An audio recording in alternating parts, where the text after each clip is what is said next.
Messieurs, dames, bonsoir. Bienvenue dans votre émission Entre les lignes, cette émission qui vous permet de comprendre l'actualité de façon approfondie.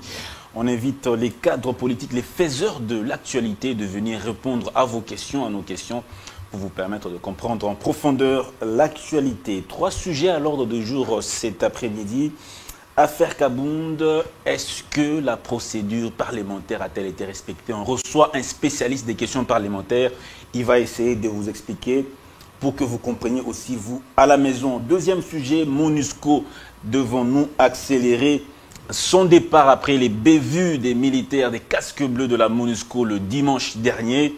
Est-ce que la MONUSCO doit accélérer son départ? Troisième sujet, bloc pétrolier. Et quels avantages sous le long terme en République démocratique du Congo? Mesdames et messieurs, je reçois dans ce numéro spécial pour la première fois M. Chris Mukendi, qui me fait l'honneur d'être avec moi ici sur ce plateau.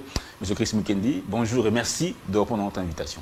Merci très cher Dan. Je salue les téléspectateurs qui vont avoir le privilège de nous suivre. Et je suis là pour aborder des questions telles que vous les avez énumérées. Et je pense que les amis qui nous suivent seront certainement édifiés. Merci beaucoup, M. Chris Mukendi. Il est expert en matière parlementaire, M. Chris Mukendi, la matière qui vous concerne déjà. La première question, c'est sur l'affaire Kabound. Jean-Marc Kabound qui aujourd'hui est devant le PG et une instruction contre lui devant les PG de la Cour de cassation. Il crie à l'acharnement, il dit que la procédure n'a pas été respectée et que le procureur n'a pas été entendu par le bureau de l'Assemblée nationale et que lui-même n'a pas été entendu pour que les poursuites soient engagées. Qu'est-ce que vous pouvez répondre à tous ces cadres, tous ces proches qui passent dans les médias et disent qu'il y a violation de la procédure? Je crois que les amis qui abordent ces sujets dans le sens qu'il y aurait acharnement ou violation, c'est parce que c'est disons certainement que l'Assemblée nationale se trouve en vacances parlementaires. Mais il faut relever que à chaque fois que l'Assemblée nationale se trouve en vacances parlementaires, les bureaux de l'Assemblée nationale ne partent jamais en vacances. Ou même s'il arrive que le président de l'Assemblée nationale ou son vice partait, il y a toujours une permanence au niveau du bureau de l'Assemblée nationale qui permet à ce que le bureau continue à fonctionner. Donc, les dossiers Kabound arrivent à un moment où il y a vacances parlementaires. Ça veut dire que les députés ne peuvent pas se réunir pour statuer sur les cas Kabound. Mais aussi, il faut dire, la demande de poursuite que les procureurs sollicitent de l'Assemblée nationale, ce n'est pas la demande de lever des immunités. Je crois que les amis sont en train de confondre une demande de lever des immunités et la demande de poursuite. Lorsqu'on demande les poursuites, ça veut dire qu'on veut instruire simplement les dossiers. Donc, pour les cas d'espèce, l'Assemblée nationale n'a rien prévu. Donc, il faut dire qu'il y a un vide juridique de ce point de vue. Mais pour maintenant lever les immunités, c'est là qu'on rencontre l'article 102 du règlement intérieur de l'Assemblée nationale qui dit que le procureur peut s'adresser au bureau de l'Assemblée nationale pour demander à ce que les immunités du député soient levées. Et là, c'est dans l'hypothèse où l'Assemblée est en pleine session. Mais l'alinéa qui suit dit clairement que lorsque l'Assemblée nationale se trouve en vacances, cette compétence-là, cette responsabilité revient automatiquement au bureau. Voilà pourquoi les gens disent la rapidité avec laquelle les dossiers Kabound évoluent, cette promptitude-là est en train d'étonner certaines personnes. En réalité, ça cadre effectivement avec ce qui est prévu par les règlements intérieurs de l'Assemblée nationale. Qu'est-ce qui peut se produire alors s'il faut maintenant, proprement dit, lever les immunités de Jean-Marc Kabound? S'il arrive que le procureur demande qu'on lève les immunités et que l'Assemblée nationale continue à être en vacances, ça veut dire qu'il reviendra au bureau de l'Assemblée nationale de pouvoir lever les immunités. Mais si cette demande vient, par exemple, à partir du 15 septembre, parce que vous savez, le 15 septembre, c'est la date de la rentrée parlementaire. Donc, si la demande du procureur arrive à partir du 15 ou le 16, il ne reviendra pas au bureau de pouvoir statuer, mais le bureau va proposer à l'Assemblée nationale, l'Assemblée plénière, va présenter ces réquisitoires du procureur à l'Assemblée nationale qui, au cours d'une plénière, pourra autoriser ou non. Parce qu'en ce moment-là, la plénière peut autoriser ou n'est pas autorisée. Vous allez vous souvenir encore du cas de Matata Pogno au Sénat. Lorsque ces réquisitoires est venu à la plénière, les sénateurs n'ont pas voulu lever les immunités de Matata Pogno. Mais lorsqu'il est revenu pour la deuxième fois, en ce moment-là, le Sénat se trouvait en vacances parlementaires et la prérogative revenait en ce moment-là au bureau qui a levé sans aucune difficulté les immunités. Donc, ce qui va se passer maintenant, c'est, on va voir comment le dossier de Kabound va évoluer. Si les procureurs, comme j'ai eu à le dire, sollicitent la levée des immunités et que ça coïncide avec la période de la rentrée parlementaire, il ne reviendra pas au bureau de les faire, mais ça sera à la plénière de l'Assemblée nationale de pouvoir statuer. Il y a quand même, il y a ce cas de Franck Diongo qu'on a vu en 2000, je ne me rappelle pas très bien l'année, Franck Diongo qu'on a vu devant le juge, qui a été condamné et même incarcéré pendant qu'il était député national. Est-ce que vous pouvez essayer de nous édifier? Est-ce que cet exemple montre que la loi avait-il été respectée à l'époque? Il faut dire qu'à chaque législature, l'Assemblée nationale vote un nouveau règlement intérieur. Le règlement intérieur actuel, ce n'est pas les copier-coller du règlement intérieur de la législature passée. Donc, à chaque fois qu'il y a une nouvelle législature qui s'installe, il y a une commission qui est mise en place, qui est chargée d'élaborer un nouveau règlement intérieur. Donc, pour les cas de Franck Diongo, je crois que ces immunités ont été levées. Vous savez, à l'époque, Franck Diongo se trouve dans les camps de l'opposition et c'est une majorité au cours d'une plénière qui décide d'élever ces immunités en toute facilité. Donc, je crois que ça a été fait en respectant les règlements intérieurs de la législature passée, mais pour le cas d'espèce, comme j'ai à le dire, pour qu'on y arrive, il faudra soit qu'il y ait reprise des activités parlementaires à l'Assemblée nationale, soit, si la reprise n'est pas encore lors de la demande du procureur, si l'Assemblée n'a pas encore repris ses activités, il reviendra au bureau de l'Assemblée nationale de pouvoir lever les immunités de M. Kabound. Parlons maintenant purement politique. Le poids de Kabound, est-ce que vous êtes... là, je pose la question de politique. Est-ce que Kabound fait-il peur à l'ancienne majorité? Non, je crois à la majorité présidentielle. Je crois que ce sont les journalistes qui mettent du levure à cette farine qu'on appelle Jean-Marc Kabound. Hein? Vous savez, le volume politique ou les poids politiques d'un acteur se mesure face aux résultats électoraux. On peut dire que Chris Mukendi est un grand acteur politique ou il vaut politiquement lorsque on se réfère à mon résultat des élections passées. L'histoire nous renseigne en 2018 que Kabound est député ou candidat député national sur la liste UDPS. Mais les résultats des élections nous renseignent également que Kabound n'a pas été le meilleur élu de la Moamba. Le meilleur élu, c'est un député MLC, Raphaël, je crois, Kibuka. Mais sur la liste UDPS, c'est Gekoko qui tire Jean-Marc Kabound pour qu'il siège à l'Assemblée nationale comme député. Je crois qu'il a eu une affaire de 5 ou 6 000 voix. Donc, je ne peux pas considérer qu'un acteur qui arrive à se faire tirer par un autre pour siéger à l'Assemblée nationale, je rappelle ici qu'il est secrétaire général de l'UDPS en ce moment-là. Un secrétaire général d'un grand parti politique comme l'UDPS, le plus grand parti politique les plus grands partis politiques à l'époque, mais qui n'arrive pas à remporter le premier siège de la circonscription. Ça veut dire que c'était un monsieur impopulaire. Donc aujourd'hui, toute l'importance que vous donnez à Kabound, toutes les caméras qui sont focalisées sur la personne de Kabound, je me dis c'est normal, c'est l'actualité. Mais nous avons vécu dans ces pays.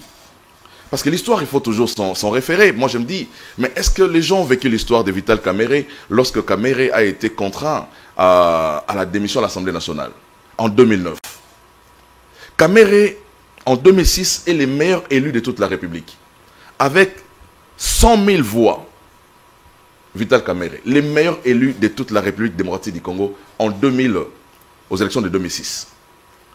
Et à cause des différends politiques avec sa famille politique de l'époque, le PPRD, on lui demande, il est exigé, on lui demande de démissionner. Et il démissionne. Mais les gens croyaient que Vital deviendrait le président en 2011 parce qu'il avait des lauras, il avait de la popularité. Mais la réalité politique nous a montré que Kabila a eu à faire ses 2 mandats en toute aisance, en toute quiétude. Donc aujourd'hui, ce qui se passe, des personnes qui pensent qu'aujourd'hui, Kaboun devient... Kaboun fait peur au régime de Tshisekedi, mais ils oublient qu'il existe un Martin Fayoulou. Ils oublient qu'il existe un certain Moïse Katumbi, dont l'aura n'est pas comparée avec Kaboun. Je crois qu'aujourd'hui, Kaboun, il est en train de jouer sa partition politique. Mais bon, accordons-lui 1 mois, 2 mois, toute cette effervescence que nous sommes en train d'observer est-ce que ce n'est pas va disparaître. Kaboun n'est pas quand même une grande perte au sein de l'Union sacrée de la nation. Est-ce que ça ne vous fait pas mal d'avoir une personne qui a longtemps travaillé avec vous, qui a été aux commandes, en première ligne aujourd'hui? Je ne voudrais pas faire de l'ingratitude sur ces plateaux de télévision pour faire démériter Kaboun sur sa contribution dans la consolidation de l'Union sacrée. Je crois qu'il a eu à jouer un rôle important. Mais je me dis aussi que ce rôle a été joué par plusieurs. Modeste Bahati fut désigné par le président de la République comme informateur. Il a joué un rôle important dans la consolidation de la forme. Sous proposition de Kaboun. Non, j'ai dit. Parce que Kaboun, il faut rappeler ici que Kaboun a fait tout son parcours politique à l'opposition. Kaboun n'a aucune entrée dans les camps de ceux qui ont eu à gérer les pays avec Kabila pendant 18 ans. Donc la personne qui avait des entrées dans les camps de Kabila s'appelait Modeste Bahati. La personne qui pouvait convaincre d'autres intellectuels, parce que, étant d'abord lui-même professeur d'université, c'était un très bon interlocuteur pour d'autres profs d'université qui se trouvaient dans les camps de Kabila. Voilà, qui voulaient avoir un interlocuteur à leur taille. Et je crois que ces détails-là n'ont pas échappé au président de la République, qui a fait qu'il désigne, non pas Kaboun, mais il désigne Modeste Bahati pour qu'il assure la mission d'information et de la création de la majorité parlementaire. Donc je dis, Kaboun a eu certainement à jouer un rôle. Il a été pour, je crois, les transfuges du FCC, un rempart, c'est lui qui les protégeait, c'est ceux qui étaient au niveau de l'Assemblée nationale. Kaboun a joué un rôle majeur et je crois qu'il était en train de garantir leurs intérêts. Il a promis de garantir leurs intérêts au sein de l'Union sacrée, et c'est ce qu'il faisait. Mais en termes de la consolidation ou de la création de la majorité, je crois que la personne qui a eu à jouer un rôle important, c'était Modeste Bahati. Mais il faut aussi rappeler ici l'histoire. Vous n'allez pas me citer sur ces plateaux de télévision, en pleine émission, un seul secrétaire général de l'UDPS qui continue à avoir de la carrière politique sur la scène politique aujourd'hui, après avoir été secrétaire général. Donc vous allez... lisez l'histoire. Vous allez voir que l'UDPS, c'est les gens des partis politiques où le pouvoir de secrétaire général est un pouvoir de procuration. Qu'on vous donne lorsque vous devenez secrétaire général. Vous avez de l'aura lorsque vous êtes secrétaire général. Vous avez de l'ancrage lorsque vous êtes secrétaire général. Mais une fois que l'UDPS vous retire la confiance, vous devenez, c'est comme quelqu'un qui perd l'onction, qui était fort comme Samson, et puis l'onction les quitte directement, il devient faible. C'est comme si on vous coupait les cheveux comme Samson. Il y a donc, Jacquemain Chabani, Valentin Moubaké, aujourd'hui Kaboun. Citez-les tous, mais dites-moi qu'est-ce qu'ils sont dans les pays, citez-les-moi tous. C'est quand même des gens qui sont importants. Non, mais non, je parle de la scène politique. Quelqu'un qui a été secrétaire général de l'UDPS, est-il de la trempe de Vital Kamerhe aujourd'hui dans les pays? Est-il de la trempe de Fayoulou, de la trempe de Modeste Bahati, de la trempe de Jean-Pierre Bemba? Quelqu'un qui est sorti de l'UDPS comme secrétaire général? Vous allez citer, vous citerez qui? Personne. Parce que c'est un parti politique dont l'aura est de procuration. Pourquoi pas Kaboun lui-même? Mais pourquoi pas Kaboun qui a des intentions présidentielles? Il ne suffit pas d'avoir des intentions présidentielles, il faut d'abord les matérialiser. Mais dans ces pays, nous avons connu des gens qui avaient des intentions présidentielles, qui étaient même allés à la campagne, comme des Andeka Djamba Jean, des Seth Kikouni qui étaient des candidats dans ces pays. Des Théodore Ngoï qui étaient des candidats dans ces pays. Voilà. Donc, c'est le droit de chacun d'être candidat s'il veut être candidat. Le droit constitutionnel, la liberté est garantie à tout Congolais d'être candidat s'il veut. Il suffit de payer la caution. Voilà. Mais ça ne veut pas dire que vous valez quelque chose. Voilà. Parlons maintenant du contenu du discours de Kabound. Il dit « Félix Tshisekedi est un danger à la tête de la RDC ». Ça, c'est la première chose. La deuxième chose, un régime des jouisseurs, des personnes qui jouissent. Troisième chose, des jets qui quittent le pays avec des millions de dollars pour l'étranger. C'est quand même très grave, M. Christ. C'est très dangereux. Très dangereux, surtout... Il a été très proche du chef de l'État. Très proche, il a été aux commandes. Voilà, voilà maintenant l'importance de l'interpellation au niveau de la justice, parce que ces affirmations sont très graves. Moi, je n'ai jamais été proche du chef de l'État. Depuis que Félix Tshisekedi est devenu président, je ne lui ai jamais serré la main. Voilà, je ne suis pas un proche de lui. Mais ces propos sortent de la bouche de quelqu'un qui a été avec le président de la République. Mais il faut maintenant mettre ces propos dans leur contexte. Kabound, lorsqu'il parle comme ça, il parle dans quel contexte? Il parle dans un contexte où il est comme une femme qui vient d'être radiée de son mariage. Une femme qui vient d'être répudiée. Une femme qui est habitée par la honte et qui cherche à justifier son adultère. Voilà les contextes dans lesquels se trouve Kabound. C'est dans un contexte d'un homme frustré dont les discours doivent être examinés à la loupe. La frustration. Voilà. Rien que ça. C'est les résultats de la frustration. Et moi, je les comprends. Moi, je comprends Kabound. Pour quelqu'un qui était habitué à se réveiller le matin, la parcelle entourée des militaires qui ne sont pas là pour l'arrêter, des militaires pour assurer sa sécurité. La position qu'il occupait, avec les frais de fonctionnement, quand vous êtes premier vice-président de l'Assemblée nationale, avec tout ce que vous avez comme avantage sur les plans des frais de fonctionnement, tout ce que vous avez comme dotation comme vice-président de l'Assemblée nationale, lorsque vous arrivez à perdre tous ces avantages-là, mais vous êtes dans la frustration. Voilà, vous rêvez un matin comme ça, il n'y a plus de tapis rouge, plus de privilèges, plus d'honneur. Vous ouvrez votre portière de voiture vous-même désormais.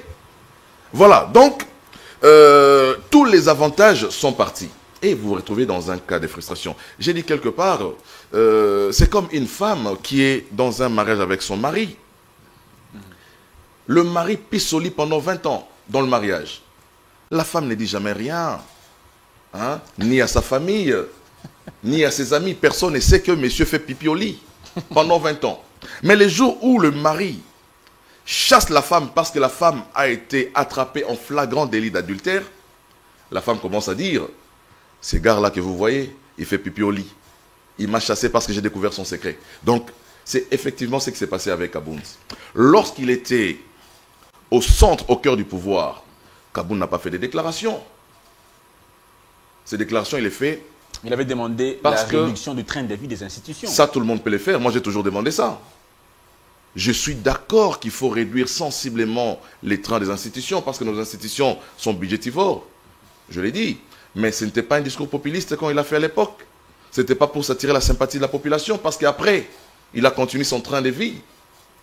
Voilà. Lorsque vous voyez la maison que Kabound a construite à Kingabwa, il n'y a pas de plus belle maison que la maison de Kabound à Kingabwa. Et c'est celui-là qui traite les autres des jouisseurs.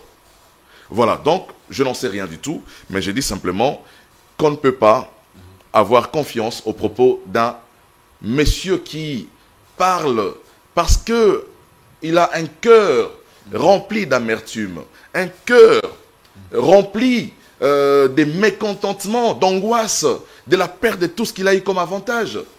Moi, je les comprends, je comprends Kabound, mais seulement, il est allé trop loin dans ses dires.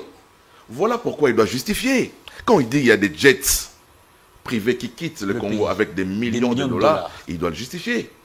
Il doit dire au procureur l'immatriculation de ces avions, la destination, et le nombre de vols que ça a effectué.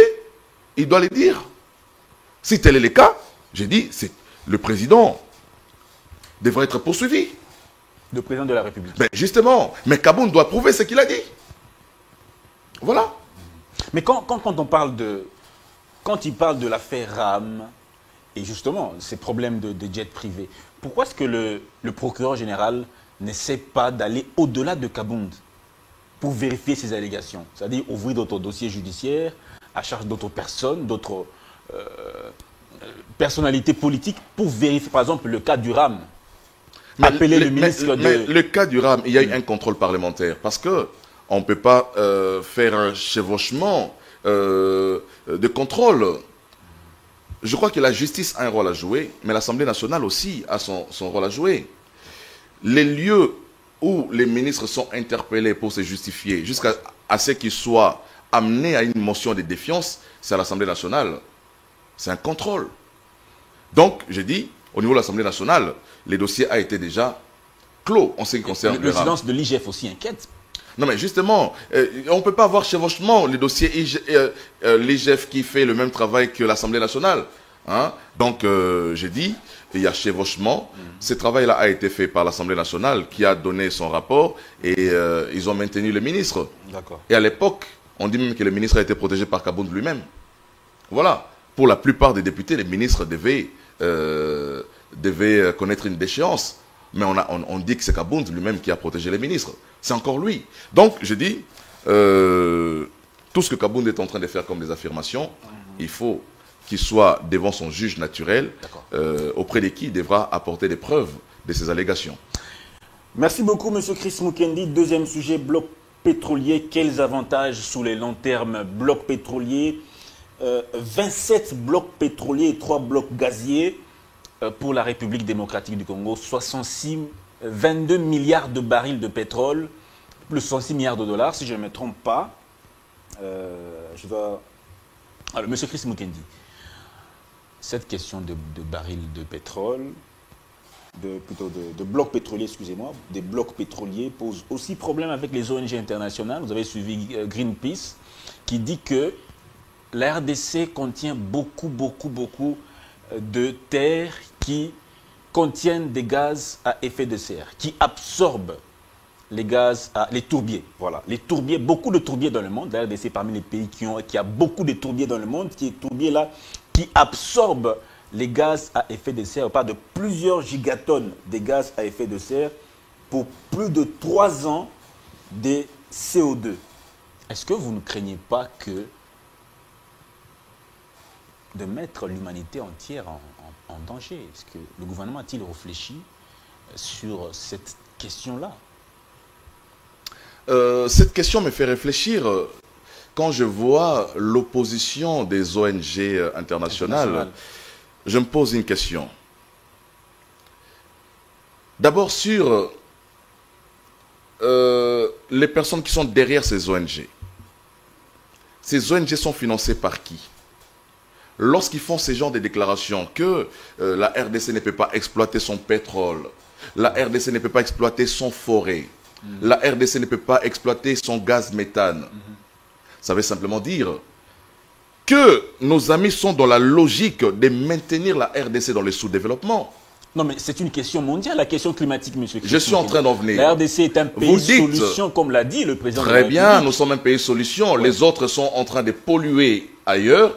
Vous restez le poumon du monde entier. On vous dit, il ne faut pas couper les arbres parce que vous constituez les poumons du monde entier. Ok, mais c'est quoi la contrepartie? Voilà la question qu'il faut se poser. Tous les pays du monde entier qui exploitent le pétrole, ont-ils pollué le monde entier? Ou il n'y a que le Congo qui, lorsqu'il veut maintenant commencer à exploiter son pétrole, on dit il ne faut pas exploiter parce que vous avez les taux les plus importants du tourbier. Voilà, lorsque vous les touchez, vous déstabilisez l'écosystème. Voilà. Mon cher ami, c'est un discours de personnes qui voudraient maintenir la RDC dans le sous-développement. De personnes qui voudraient que la RDC continue à dépendre d'eux. Quel sera l'avenir du monde si nous touchons à ces tourbières? Mais quand vous parlez de l'avenir du monde, chaque pays dans le monde entier est en train, lorsqu'ils sont en train de polluer en Europe, est-ce qu'ils s'étaient préoccupés de l'avenir du monde entier? Pas du tout. Et c'est aujourd'hui l'Afrique qui se préoccupe de l'avenir du monde entier. Non, c'est un faux discours. Mais aussi des garanties ont été données par le ministre de l'Environnement pour dire que toutes les études ont été faites. et qu'il n'y aura pas une certaine instabilité de l'écosystème. Tout a été, l'exploitation s'est ferrée dans des normes qui protègent l'environnement. Ça a été dit. Ouais. L'avantage ici, c'est que nous avons toujours déploré le fait que notre économie était une économie extravertie et qu'il fallait aussi diversifier notre économie. Je crois qu'avec l'exploitation de ces blocs pétroliers, il faut d'abord saluer la transparence qui a conduit à cet appel d'offres. Ça, je salue le leadership du ministre Boudimbo, mais aussi le leadership et la vision du président qui amène le pays dans la phase de la transparence, dans la passation des marchés en ce qui concerne les ressources naturelles de notre pays. Ouais. On a toujours déploré les faits qu'on a signé des contrats léonais dans les pays, on a cédé nos mines à des villes pris à certains étrangers, mais là nous sommes devant un État responsable qui fait un appel d'offres, qui présente des blocs de pétrole, mais aussi des blocs gaziers et négocie. Voilà, donc ça renforce notre économie, ça diversifie notre économie, ça crée des entreprises, ça crée de l'emploi et ça crée des milliers d'emplois. Ce n'est pas n'importe quel emploi qui sera créé. Donc moi j'ai dit, il y a des assurances qui ont été... Est-ce que c'est normal, 60 ans après, qu'un pays comme la RDC n'a pas de raffinerie de pétrole? Non mais vous savez, c'est là aussi le problème. La crise que connaît le monde avec la guerre entre l'Ukraine et la Russie a fait monter à la surface notre fragilité. Le prix du pétrole dans le monde entier aujourd'hui connaît une hausse tout simplement parce que tout le monde dépend de la Russie. Donc j'ai dit, c'est important. Cette crise au niveau de la Russie révèle, et je crois que le gouvernement en a profité pour étudier cette question, mais aussi pour résorber définitivement les problèmes du pétrole. La RDC ne connaîtra plus de problèmes de pénurie lorsque nous mettons ces blocs à la disposition des entreprises qui viennent pour acheter et exploiter sur place, parce que ça ne peut pas se dépasser. Voilà. Donc, des entreprises qui viennent, qui montent leurs entreprises ici, des usines ici, et il faut rappeler ici que ces blocs se retrouvent dans la quasi-totalité des provinces. En commençant par Kinshasa. Mais la quasi-totalité des provinces, il y a ces blocs-là. Ça veut dire que dans toutes les provinces de la RDC, ça va créer de l'emploi, ça va créer de la richesse, ça va créer de la croissance. Donc, c'est une initiative qu'il faut saluer. Ce n'est pas la même chose, parce qu'il y a des provinces minières qui sont riches aujourd'hui en RDC. Le Lualaba, le Haut-Katanga, les Lomami, les Tanganyika, beaucoup de minerais. Mais ces populations, quand vous visitez ces provinces, ce sont les populations qui sont les plus pauvres, les plus malheureuses. Qu'est-ce qui va rassurer ces Congolais de cette initiative que cela pourra créer de l'emploi? C'est parce que le code minier à l'époque n'était pas respecté. Parce que le code voulait que lorsque vous exploitez dans un coin, vous puissiez aussi participer au développement de ce coin. Par la construction des routes, par la construction des écoles. Voilà. Mais nous avons été, comme j'ai dit, dans des contrats léonais qui ont permis à ce que les codes miniers ne soient pas respectés. Je crois que le gouvernement de la République va mettre des mesures d'encadrement qui permettent à ce que toutes les provinces qui pourvoient ou des provinces où il y a des blocs pétroliers puissent non seulement créer des industries qui donnent de l'emploi, mais aussi développer les secteurs. Mais il y a la question, il y a la question aussi de la sécurité. Il y a des blocs pétroliers qui sont dans l'Ituri, dans le Nord Kivu aussi, et les blocs gaziers qui sont au niveau du lac Tanganyika, une région en proie à l'insécurité pendant plus de 20 ans. Est-ce que vous pensez que les investisseurs peuvent venir dans une région aussi instable? Quand vous parlez des investisseurs, je vois d'abord que les mêmes ont eu à créer d'abord cette insécurité, cette crise dans le coin pour aussi exploiter de manière illicite nos minerais. Regardez, partout où il y a l'insécurité, il y a des minerais. Au Katanga, là-bas... Partout où il y a l'insécurité, partout où il y a des groupes armés, il y a des minerais. Là où il n'y a pas d'insécurité, il n'y a pas de minerais. Mais là-bas, il y a beaucoup de minerais, mais c'est un havre de paix. Non, mais le Lualaba, il faut voir aussi la proximité où, géographiquement, comment le Lualaba est situé. Et lorsque vous regardez notre carte, Hein. Quand je l'ai dit, c'est en rapport avec la partie Est de la République. Je prends le Nord et le Sud Kivu. Partout où il y a des minéraux, il y a l'insécurité. Et c'est parti depuis la guerre de 1997, lorsque l'administration de ces coins était gérée par les groupes armés qui exploitaient les minéraux. Donc, j'ai dit, je crois qu'il faut résorber les questions d'insécurité pour des coins où il y a des gisements qu'il faut exploiter. Mais parce que l'offre qui a été faite de 27 blocs, en réalité, nous n'avons pas 27 blocs. Nous avons 32 blocs. Wow. Nous avons 32 blocs. Mais lorsque nous parlons des 27, certainement, ils ont tenu compte de l'accessibilité à des coins où on peut facilement exploiter, où il n'y a pas d'insécurité. Donc voilà. Donc je dis, il faut saluer le leadership du gouvernement.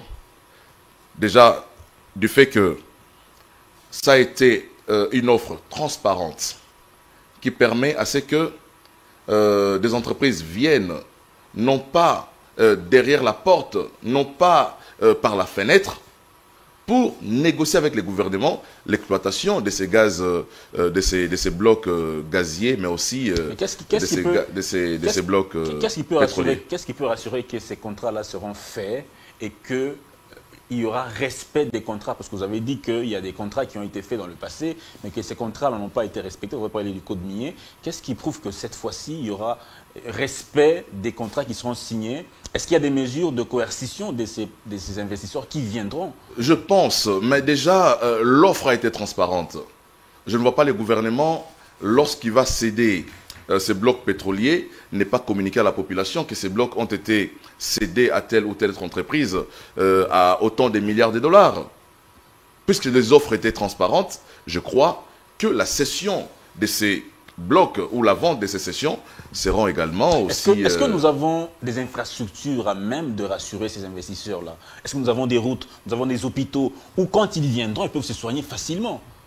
Non, je crois que le gouvernement y travaille. Aujourd'hui, Kinshasa, prenons seulement Kinshasa, est devenu un véritable chantier où des travaux sont exécutés partout.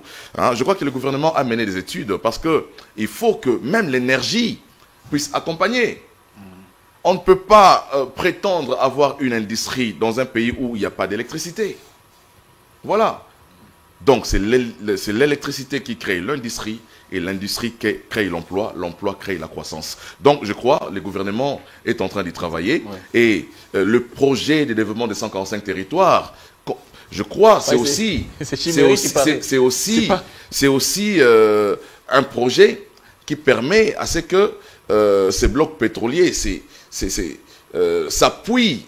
Hein, la réalisation, lorsque ces blocs seront vendus, je crois que le développement va passer par tous les coins où il y a des blocs pétroliers aussi. Mais comme j'ai dit, pour les gisements miniers, dans les codes miniers, il est prévu qu'un pourcentage puisse participer à la construction des coins où l'exploitation est opérée. Tout à fait, M. Chris Mukendi. Troisième sujet, pour finir, MONUSCO, devons-nous accélérer son départ?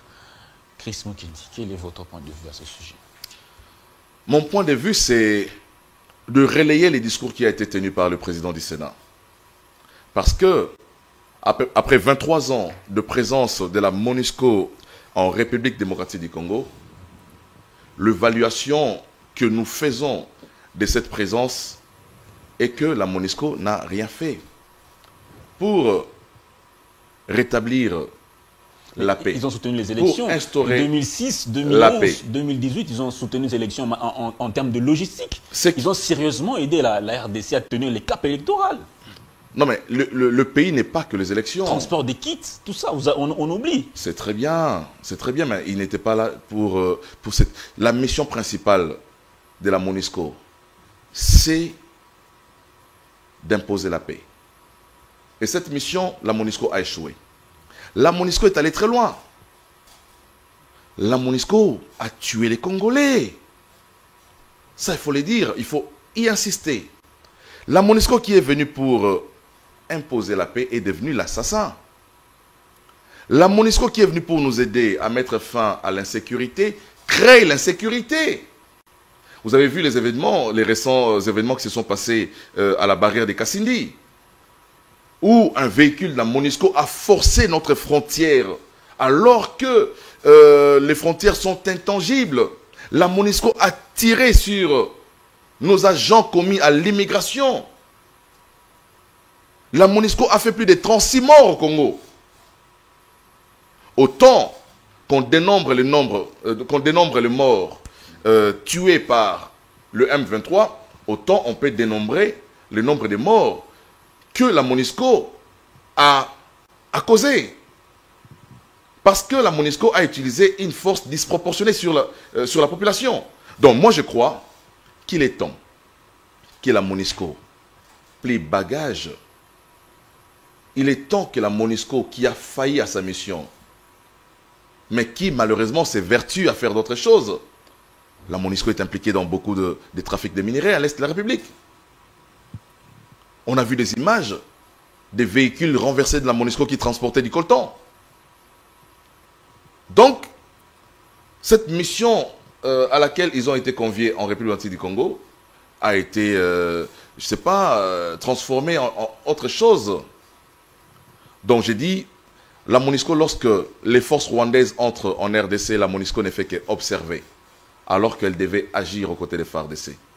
Lorsque le village qui est à 1 kilomètre du Kijé de la MONUSCO est attaqué, la MONUSCO n'intervient pas. Voilà. Aujourd'hui, ça fait plus de 40 jours que Bunagana est entre les mains du M23 ou de l'armée rwandaise. Ça traduit l'impuissance de nos forces armées. Ou bien, c'est une question. Voilà, c'est une question délicate. C'est une question délicate. Vous savez, ici à Kinshasa, tel que nous sommes, on ne sait pas mieux apprécier la situation telle qu'elle se passe sur terrain. On ne sait pas mieux apprécier. Mais je crois que ils ont été aidés. Voilà pourquoi nous disons toujours qu'il faut exfiltrer de nos FARDC. Désinfiltrer. Nous avons l'armée la plus infiltrée au monde entier. Nous sommes l'unique armée en Afrique où vous trouvez des Rwandais, vous trouvez des Ougandais, vous trouvez des Burundais, des Angolais, vous trouvez des Tanzaniens dans notre armée. Nous sommes la seule armée où vous rencontrez votre militaire, vous ne savez pas échanger avec lui, parce que vous ne parlez pas la même langue. L'unique armée. Voilà, donc ce qu'il faut faire, c'est quoi? C'est vrai qu'il faut doter notre armée. C'est vrai qu'il faut moderniser l'armée, il faut réformer l'armée. Mais il faut aussi extirper de notre armée tous ceux qui ont été brassés, qui ne sont pas congolais, mais qui sont là pour espionner l'armée congolaise, donner l'information aux pays voisins, afin de fragiliser notre armée.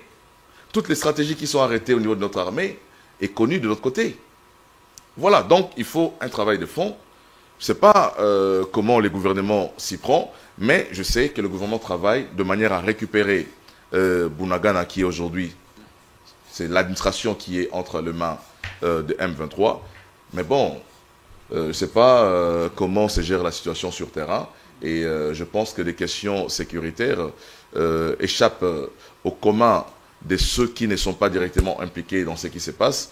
Donc, et je me dis, les plateaux de télévision, parfois pour le gouvernement, ce n'est pas un endroit pour venir étaler les secrets de défense. Parlons de cette force de l'Afrique de l'Est qui viendra dans la partie Est pour essayer de sécuriser la population et de mettre fin à l'insécurité. Mukwege s'y oppose farouchement et dit que ça sera une nébuleuse qui va encore renforcer l'insécurité. Que répondez-vous au docteur Mukwege, lui qui est sur place depuis plusieurs années? Ne faudrait-il pas considérer ce qu'il propose au gouvernement? Je ne pense pas que notre gouvernement soit constitué des idiots. Je ne pense pas. Lorsqu'une décision est prise au Conseil des ministres, je vois des éminents universitaires dans ces gouvernements, des personnes qui réfléchissent très bien, mais aussi travaillent avec des spécialistes dans tous les domaines. Mukwege répare les femmes. C'est un gynécologue. Je ne pense pas que le docteur Mukwege il peut émettre un avis comme un Congolais. Je respecte son point de vue, mais j'ai dit, pour des questions d'État, de gouvernance, hein, de gestion de sécurité, je crois, il revient, nous avons un gouvernement et le pays ne se gère pas collégialement. Nous sommes le seul pays au monde où une décision qui est prise par le gouvernement est discutée par tout le monde. Le seul pays au monde où les prérogatives constitutionnelles du chef de l'État sont connues, lorsqu'il agit selon ces prérogatives-là, on critique. Proposition, on fait des propositions.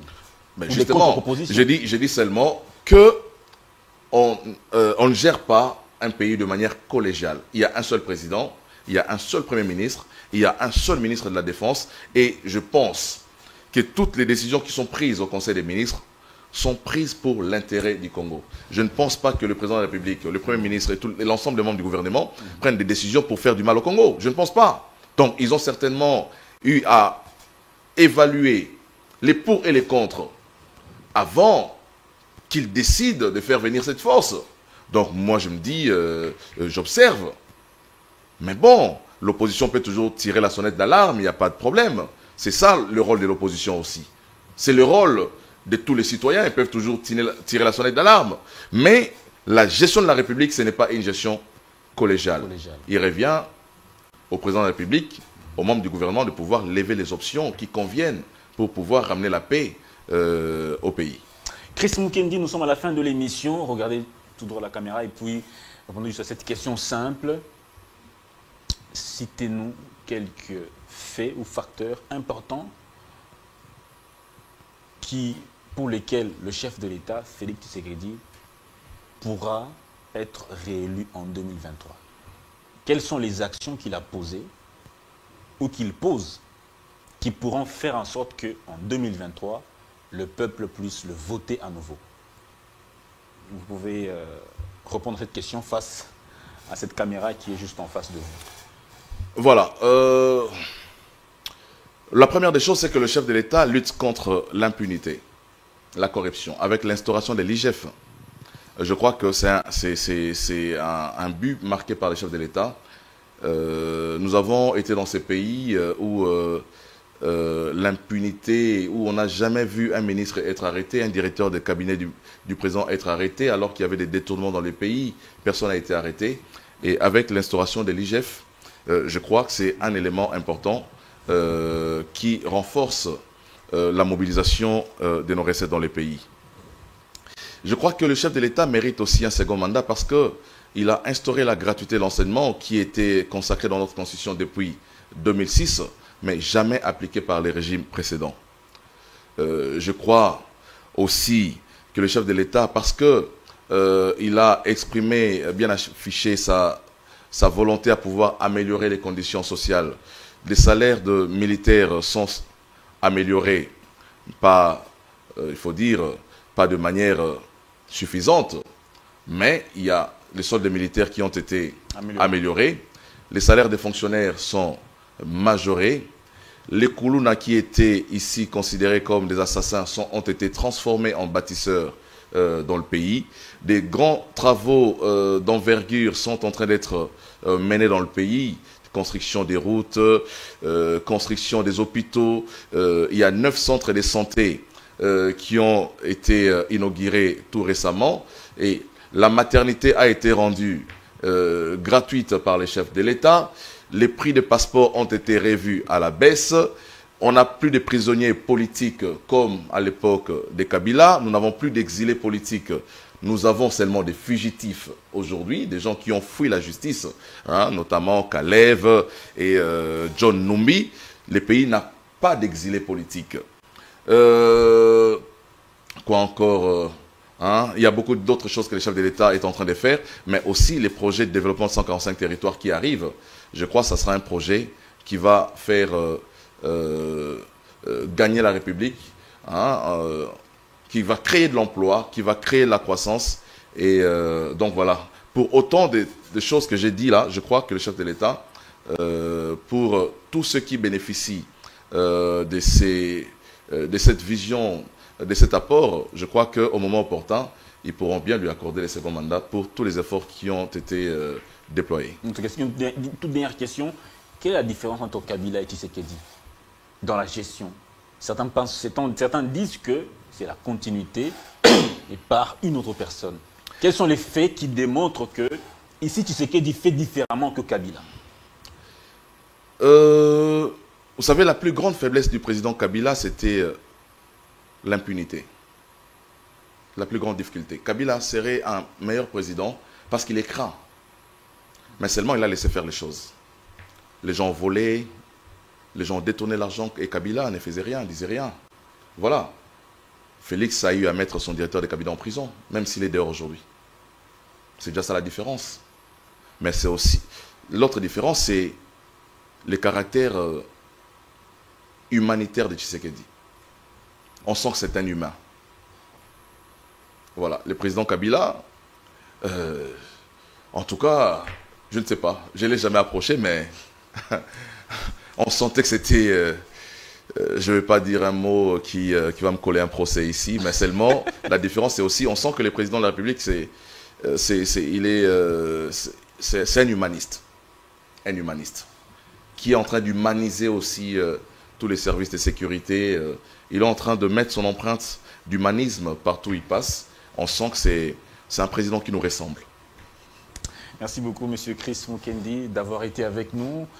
Merci aussi à vous, chers téléspectateurs, d'avoir suivi ce numéro d'Entre les lignes. On a évoqué des questions importantes d'actualité. Nous espérons que cette émission, qui a aussi un caractère pédagogique, vous a édifié à la maison. Vous avez compris certains éléments qui sont en train d'être débattus sur la place publique. Et nous vous disons au revoir, à la prochaine, avec le même plaisir.